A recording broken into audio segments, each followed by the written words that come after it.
mahirap tumakbo kapag may dala ka, no? Oh no!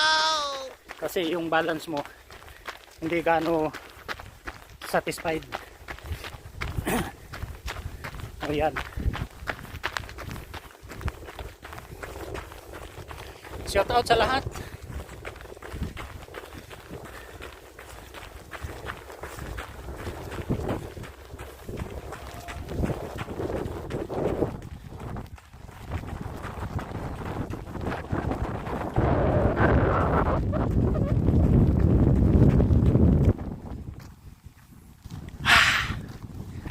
Napakaganda ng panahon.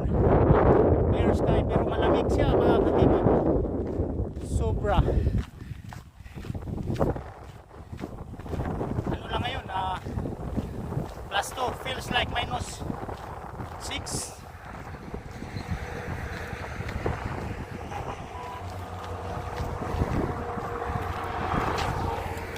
Shout out sa mga Pinoy tracker. Alright.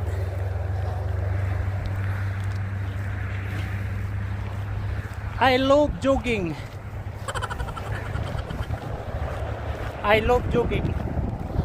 Ayan, oh. Yahoo! May truck na dumaan.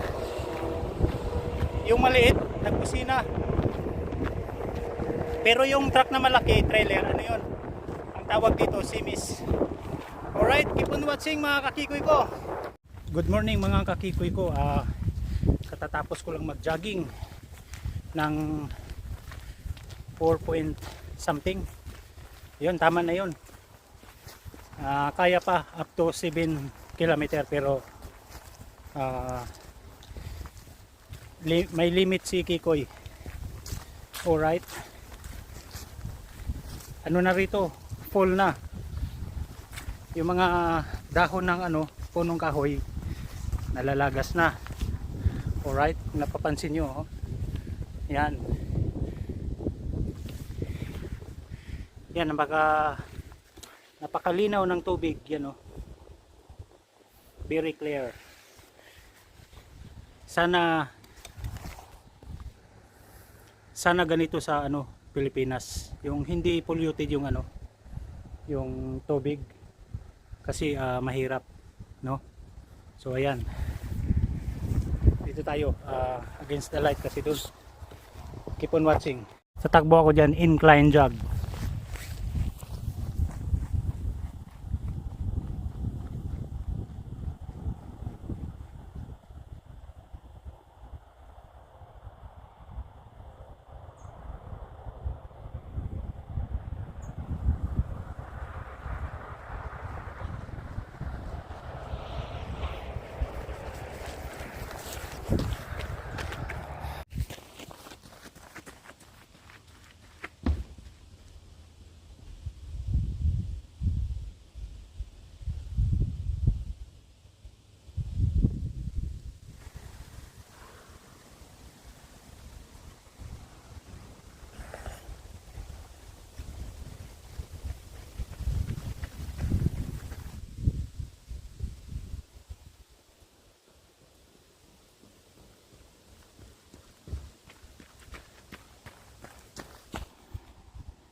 Para sa mga tourister dyan, please visit Tisdale, Saskatchewan, Canada.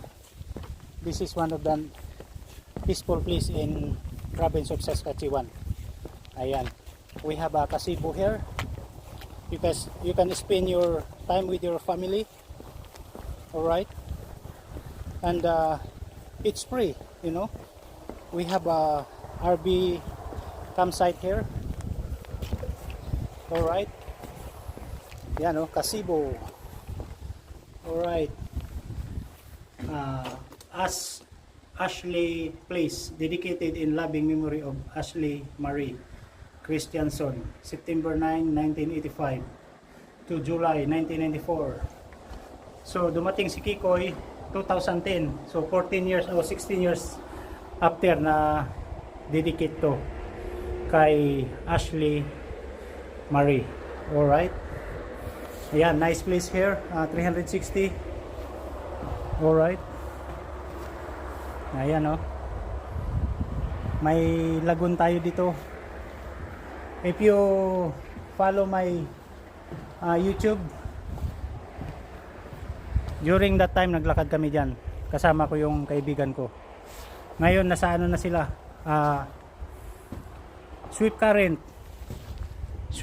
Saskatchewan. Shout out to you, Rene Boy, and my kumpare Francis. Yon, my kumpare Francis. Alright. Yan, naglakad kami dyan. So maybe i-end ko na itong video ko na to. Again, against the light, you know. So dito tayo. Yan.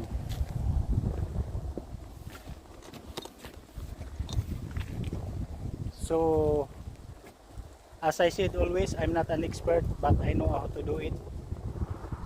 Thank you so much for supporting my channel, Kiko YouTube TV. Alright. So if you notice, this tree is not dead. This is still have what they call, you know, I don't know what, but anyway, yan, this is not dead trees, but I think this one is 101% dead kasi wala na siyang ano, wala na siyang mga sanga-sanga, hindi katulad nito. Yan, buhay pa yan, fall lang kasi winter is coming. So ayun, maraming salamat, bye bye.